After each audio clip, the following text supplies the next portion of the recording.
दोस्तों नमस्कार, मैं हूं विनीता यादव और आज जो हम चर्चा करने जा रहे हैं, क्योंकि लोकसभा चुनाव का आगाज हो गया है। जिस तरह से वोटिंग हुई है पहले चरण में और चर्चाएं हो रही है कि किस तरह के चुनाव के परिणाम आगे आने वाले हैं, उसमें सबसे ज्यादा खास बात यह है कि इन तमाम चुनाव के परिणाम के पहले ही जो जो भविष्यवाणी हुई है उसमें एक और बड़ी रिपोर्ट है। ये रिपोर्ट मैं आपके साथ साझा करूंगी और बताऊंगी कि किस तरह से कितनी सीटें यहाँ पर बीजेपी को मिलते दिखाई दे रही हैं। हमारे साथ इस चर्चा में आप रहिएगा, समझिएगा। हमारे साथ इंटरनेशनल मैटर्स पर एक्सपर्ट है डॉक्टर पाहवा जी, हमारे साथ जुड़ रहे हैं, जो कि ये जानते हैं। Doctor Pramod Pahwa international issues पर तमाम देशों के बीच के तमाम मसलों के बारे में उसकी माइन्यूट डिटेलिंग को जानते हैं। तो ऐसे में उनके साथ ये समझना कि अगर विदेशी एजेंसियां अगर भारत के चुनाव परिणाम को लेकर के कोई आकलन करती हैं तो कितना सटीक बैठता है और वो क्यों ऐसा आकलन करती हैं। और विदेशी जो ये सूत्र है और जो इनकी जानकारी के मुताबिक जो डेटा मैं आपसे शेयर भी करूंगी, इसके मुताबिक जो सीटों का नंबर वो दे रहे हैं बीजेपी को और उसकी सरकार बन रही है या नहीं बन रही है, ये भी मैं आपको बता रही हूँ। ऐसा वो क्यों करते हैं ये भी समझने की यहाँ पर जरूरत है। हमारे साथ जोड़ते हैं डॉक्टर पावा को और उनके साथ चर्चा आगे बढ़ाते हैं। Thank you so much sir. News नशा पर एक इम्पॉर्टेंट डिस्कशन के लिए आप साथ में जुड़े हैं, क्योंकि आपका जो एक्सपीरियंस है वो बहुत ज्यादा अहमियत इसलिए रखता है, खास तौर से क्योंकि वो इंटरनेशनल इश्यूज पर बहुत बारीक नजर आप रखते हैं। यहाँ पर जिस डेटा को लेकर के अभी हम डिस्कशन करने जा रहे हैं, ये डाटा जो है वो बहुत इंपॉर्टेंट है। और कैसे विदेशी एजेंसियों का डाटा, जो कि भारत में किसकी सरकार बनने वाली है, ये बाहर कैसे आ जाता है। अभी मैं जनता के साथ वो डाटा भी शेयर करूंगी, वो सीटों का गणित भी हम बताएंगे, जो कि आपने जिस पर आपकी प्रतिक्रिया होगी अभी। तो सर, ये क्यों क्यों करती हैं विदेशी एजेंसियां इस तरह से एक एक स्टेट का जाकर के आकलन उन्होंने किया है। Thank you ma'am, thank you for providing me your platform. ऐसा है कि भारत विश्व का सबसे बड़ा लोकतंत्र है और लोकतंत्र के अलावा भारत की जो स्ट्रेटेजिकल पोजीशन है, खासकर चाइना और अमेरिका के कंसर्न में, वो इतनी अहम हो गई है कि हम चाहें तो पूरी दुनिया का 70% बिजनेस रोक सकते हैं, अपने समुद्र से, अपने हवाई और अपने जमीनी यातायात से। तो इसलिए ऐसा नहीं कह सकते कि हमारी जनता का या हमारे सरकार का और हमारी पार्टियों के ऊपर विदेशियों की नजर ना रहती हो। और खासकर हम जो थर्ड वर्ल्ड के लोग हैं, साउथ ग्लोबल के, चाहे उसमें भारत हो, पाकिस्तान हो, बांग्लादेश हो, श्रीलंका हो, जहां किसी की दखल अंदाजी नहीं होती होगी, कम से कम मैं इस बात को नहीं मानता। और चूंकि एक ग्लोबल विलेज हो गया है, तो अगर कोई न्यूयॉर्क में भी या इज़राइल में भी अगर कोई हंगामा होता है, कोई काम होता है, तो विद इन मिनट्स में वो हमारे पास पहुंच जाता है। अगर हम दिल्ली में कोई बात बोलते हैं तो वो पूरी दुनिया की हर एजेंसी के पास रिकॉर्ड हो जाती है। तो ऐसा नहीं हो सकता कि उनका कोई यहाँ पर इंटरेस्ट ना हो। और सभी देश ये चाहते हैं, चाहे वो रशिया हो, चाइना हो, अमेरिका हो या कोई और भी कंट्री हो जिसमें इस्लामिक ग्रुप भी हैं, कि भारत के साथ उनके संबंध बने रहें और इतनी बड़ी मार्केट को वो खराब ना होने दें।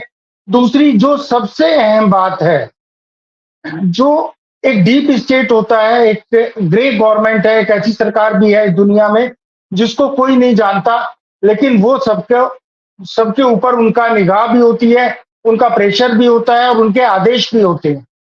चाहे वो हमारे आस पड़ोस में विदेश मंत्री की नियुक्ति करनी हो, चाहे वहां के वित्त मंत्री की नियुक्ति करनी हो, तो आप ये नहीं कह सकते कि उनकी कोई दखल अंदाजी नहीं होती। अगर उनकी दखल अंदाजी होती है तो नेचुरली इस चीज को भी कंसीडर करते हैं कि वहां की जनता क्या सोच रही है और जनता उसके खिलाफ या उसके पक्ष में तो नहीं है। क्योंकि अभी तक सिंगल पोलर रहा है देश, पूरी की पूरी दुनिया, और सब लोग ये मानते थे कि अमेरिका ही एकमात्र महाशक्ति है। वो धीरे धीरे न्यू वर्ल्ड ऑर्डर के साथ साथ मल्टीपोलर होती जा रही है। आज रशिया भी अपने आप में महाशक्ति है, चाइना भी है और इस्लामिक कंट्रीज भी हैं, उनका भी एक ग्रुप है, उसको इग्नोर नहीं करना चाहिए। जैसा कि सेकेंड वर्ल्ड वॉर के बाद हुआ था, उन्होंने अपने अपने बाजार बांट लिए, अपने देश बांट लिए, अपने कुनबे और कौमें बांट ली। ऐसा ही हो सकता है कि नए न्यू वर्ल्ड ऑर्डर में या बड़ी जंग के बाद वो दूसरा फिर दोबारा से ठीक सर। रिस्ट्रक्चर करें और पूरी दुनिया को दोबारा से बांट लें।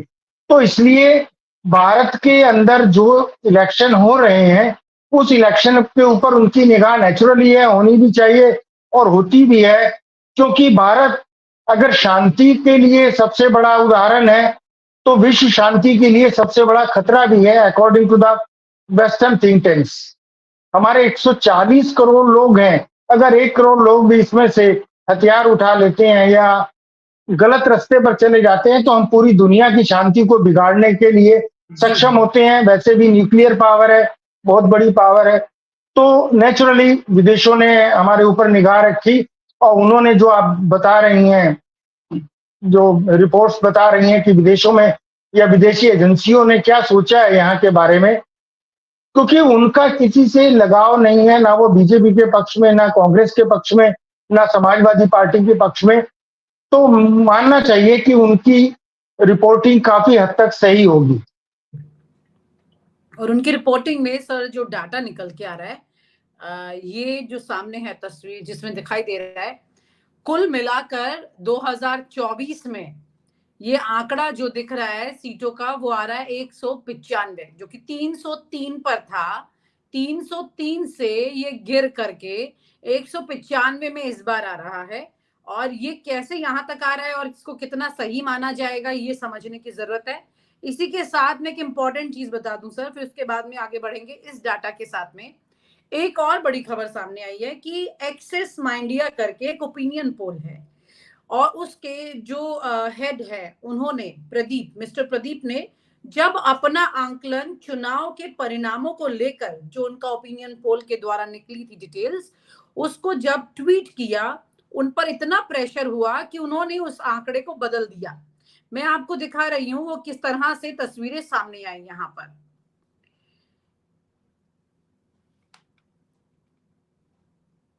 ये पूरा इन्होंने इसको बदल दिया। ये देखिए,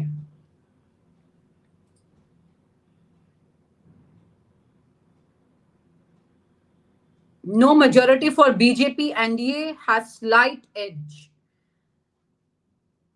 और इसमें साफ दिखाई दे रहा है कि यहां पर बीजेपी की सीटें जो हैं वो गिर रही हैं, और एनडीए और इंडिया तीनों ही टक्कर पर हैं, बिल्कुल ऑलमोस्ट 50-50 की टक्कर पर दिखाई दे रहे हैं।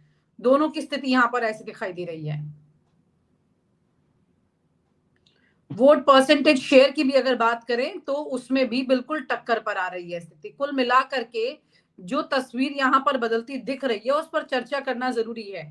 ये मिस्टर प्रदीप गुप्ता हैं, जो कि एक्सेस माय इंडिया के हेड हैं। इन्होंने अपना खुद का ट्वीट डिलीट कर दिया, जो इन्होंने दिखाया था, जिसमें पहले ट्वीट में, और ये लोगों ने फोटोग्राफ्स जो है वो सेव किए थे। अब इनका ये कहना है कि पहले इन्होंने कहा था कि जो एनडीए है वो 100 जो कांग्रेस है वो 116 और बीजेपी जो है वो 212 जाएगी। और इनका ये कहना है कि 242 ये इंडिया है और 257 एनडीए है। जो स्थिति दिखाई दे रही है बिल्कुल बराबर की टक्कर की दिखाई दे रही है। और आपके साथ जो मैं चर्चा कर रही हूँ उसमें दिखाई दे रहा है 195 सीटें, 242 और 195 में भी 50 सीटों के आसपास का ही अंतर है, ज्यादा फर्क नहीं है। ऐसे में स्थिति जो दिखाई दे रही है सर, यहाँ पर 400 पार की बात प्रधानमंत्री नरेंद्र मोदी ने की थी, और 400 पार दूर है, बल्कि कई बीजेपी के ही लोगों से बात हो रही है। तो उनका ये कहना है कि जो पिछली बार हुआ था 2019 में, उससे आंकड़े की बढ़त नहीं दिख रही है, उसमें कमी आ रही है। यानी कि कुल मिलाकर एंटी इंकम्बेंसी का फर्क यहाँ दिखाई दे रहा है, या कुछ और स्थिति दिखाई दे रही है? देखिए, दो चीजें हैं। एक तो इस बार जो इलेक्शन है वो बीजेपी वर्सेस कांग्रेस या एनडीए वर्सेस इंडिया नहीं है। सॉरी, वो इलेक्शन मोदी वर्सेस पब्लिक हो गया है। और अगर इसमें जीतेंगे तो मोदी को मोदी जी जिताएंगे, या अगर हारेंगे भी तो मोदी को मोदी जी हराएंगे। क्योंकि मोदी जी ने अपने आप को इतना बड़ा कर लिया था अपनी पार्टी से और अपने संगठन से, या जो भी उनका टोटल इदारा था, उस सबको मिला के वो उन्होंने अपने पर्सनल छवि को इतना बड़ा बना लिया था कि उसके सामने अगर कोई हराने वाला है तो वो खुद ही है, और वो अपने किसी भी पुरानी बातों को या पुरानी जितने भी उनके वायदे थे उसको वो पूरा नहीं कर पा रहे हैं। हम फिर से आते हैं कि इंटरनेशनल पावर्स क्यों ऐसा चाहती हैं कि मोदी जी इलेक्शन ना जीते या मोदी जी प्रधानमंत्री ना हो। पिछले 10 साल में जब 2009 में इलेक्शन 2014 में इलेक्शन हुआ था, तो 2014 में वो इलेक्शन मोदी जी के फेवर में नहीं हुआ था। हालांकि जीती बीजेपी थी, वो इलेक्शन कांग्रेस को हराने के लिए हुआ था। और अगर आज जनता निकल रही है, तो जनता इस सरकार को हराने के लिए निकल रही है, चाहे उसके पीछे किसी का जातिगत प्रॉब्लम हो, किसी की रोजगार की प्रॉब्लम हो, किसी की फाइनेंशियल प्रॉब्लम हो, या किसी का भरोसा टूटा हो। इंटरनेशनल पावर्स ने अगर मोदी जी को, जैसा कि कहा जाता है कि मोदी जी के पीछे कहीं ना कहीं 2014 में ऐसी शक्तियां थी जो भारतीय नहीं थी या जिनको बाहर से सहयोग मिला था। आप याद करें कि अन्ना आंदोलन हुआ था, और अन्ना अन्ना आंदोलन के बाद एकदम सब कुछ ही चेंज हो गया था। जो हम लोग, हमारी जनता 90% हम लोग मिडिल क्लास के ये मानने लगे थे कि भ्रष्टाचार खत्म होना चाहिए। हमारा माइंडसेट कितना ऑनेस्ट बन गया था। वही 1.5 साल के अंदर हमारा माइंडसेट ऐसा हो गया कि हमें हिंदू मुस्लिम मंदिर मस्जिद याद आने लगा। तो आज से 6-8 महीने पहले आप जाएं तो मोदी जी के खिलाफ कोई बोलने के लिए भी तैयार नहीं होता था, कोई आवाज भी नहीं उठाई जाती थी। लेकिन एकदम 1 से 1.5 साल के अंदर ऐसा क्या माइंडसेट, 6 महीने के अंदर ऐसा क्या माइंडसेट चेंज हो गया कि आज मोदी जी के लिए मीम्स बनने लग गए। और अभी एक वीडियो आई थी यूक्रेन को लेके एक बच्ची की, उसकी तो ऐसी हालत कर दी कि वो बेचारी कहीं काम करने लायक भी नहीं रही। आपकी आवाज नहीं आ रही मैम। सर उस वीडियो पर तो कोर्ट से भी उन्हें डांट पड़ी थी। एक और इम्पोर्टेंट इन्फॉर्मेशन है जो मैं ऐड करना चाहती हूँ इसमें। अभी ये बात बहुत ज्यादा चर्चा में आ रही है। मिस्टर प्रदीप गुप्ता जो एक्सेस माई इंडिया के हेड हैं, उनकी ये जो इनपुट मैंने आपसे शेयर किया, इस पर खबरें भी छप रही है और वो लगातार ये कह रहे हैं कि इस बार बीजेपी को बढ़ोतरी छोड़िए, उसके अंदर घाटा दिखाई दे रहा है। खास तौर से अगर बात करें कुछ उन 13 स्टेट्स की जो नॉर्थ साइड में है, महाराष्ट्र, बिहार, मध्य प्रदेश, साउथ की भी स्टेट्स हैं इसमें, मध्य प्रदेश, कर्नाटका, गुजरात, राजस्थान, झारखंड, छत्तीसगढ़, हरियाणा, दिल्ली, उत्तराखंड, हिमाचल प्रदेश और गोवा। ये इसमें जो ये पूरे जो स्टेट्स का समीकरण सामने यहाँ पर दिखाई दे रहा है, इसमें इनका कहना है कि एनडीए ने पिछली बार 200 यहाँ पर 238 सीटें जीती थी 2019 में, और इस बार ये सिचुएशन जो है जो कि पूरी तरह से 93% स्ट्राइक थी, हाइट थी, मतलब बहुत बढ़िया गया था। और इस बार जो है उसमें गिरावट दिखाई दे रही है, और इसके चलते यहाँ पर 400 तक तो पहुंचना बहुत मुश्किल है।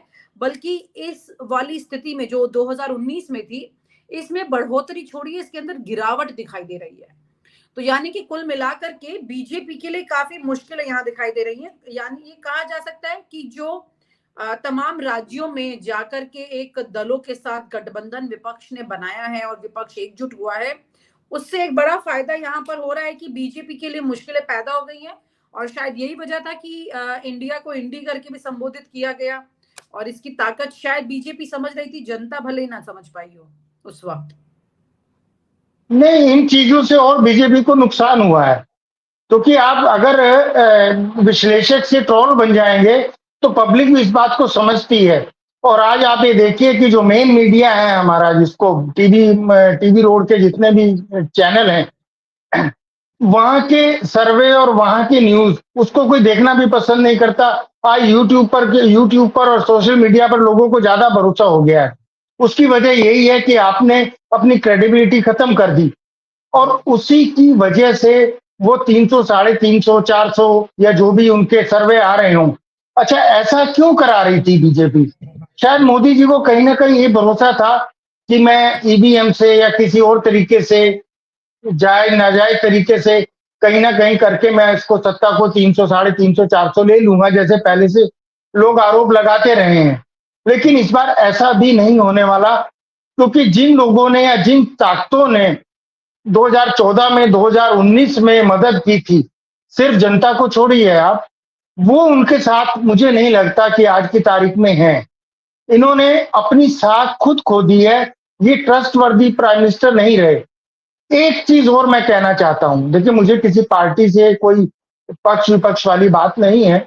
मैं बहुत ऑनेस्टली एक बात कहता हूं कि बाय द वे, अगर हम मान लें कि 272 सीटें बीजेपी को आ भी गई, तो आप ये यकीन माने कि मोदी जी को प्राइम मिनिस्टर के रूप में एक्सेप्ट नहीं किया जाएगा। चाहे वो बीजेपी के अंदर से बगावत हो जाए, चाहे फिर से कोई बीजेपी का ही चौधरी चरण सिंह खड़ा हो जाए, या कोई तीसरी ऐसा आदमी आ जाए जिसके बारे में हम अभी सोच भी नहीं सकते। वो सतपाल मलिक भी हो सकते हैं, रघुराम राजन भी हो सकते हैं, या एक्स वाई जेड मैं और आप भी हो सकते हैं। हो सकता है कि आने वाली prime minister madam Vinita Yadav भी हों, पर मोदी जी नहीं होंगे ऐसा मुझे लगता है। मतलब कोई भी हो सकता है, वो नहीं हो सकता है, आप ये कह रहे हैं यहाँ पे स्थिति। लेकिन कुल मिलाकर यहाँ पर स्थिति जो दिखाई दे रही है, वो ये जो गणित है, ये इतनी टक्कर पर आकर खड़ा हो सकता है, आपको लग रहा है यहाँ पर? तो बीजेपी के हौसले पहले से बहुत ज्यादा बुलंद है। 400 पार तो वो अभी तक 2 बार जब आए अच्छे खासी मेजोरिटी में, तब भी नहीं आ सके थे। तो इस बार 400 पार कहने का क्या मतलब था, जब आपको मतलब ये एक पहले से ऐसा आंकलन बनाना, फिर उस तरफ अलग-अलग तरीके से लोगों का ध्यान आकर्षित करना, चाहे हिंदुत्व हो, चाहे राम मंदिर हो, और उसके बाद भी क्या इन चीज़ों के इम्पैक्ट नहीं दिखाई दे रहे हैं और 400 तक नहीं लग पा रही है नैया?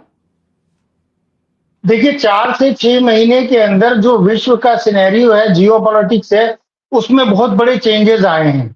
6 महीने पहले तक अमेरिका एकमात्र शक्ति थी और यूक्रेन के और रशिया के बीच में पूरी नाटो और पूरी वेस्टर्न पावर्स लगी हुई थी और उनको चांसेस था कि हम ना कहीं हम रशिया वाली जो खेमा है उसको हरा देंगे, और वेस्ट वेस्ट और वर्ल्ड बैंक जिसको चलाता है, आईएमएफ चलाती है, हम दोबारा से स्टैंड हो जाएंगे।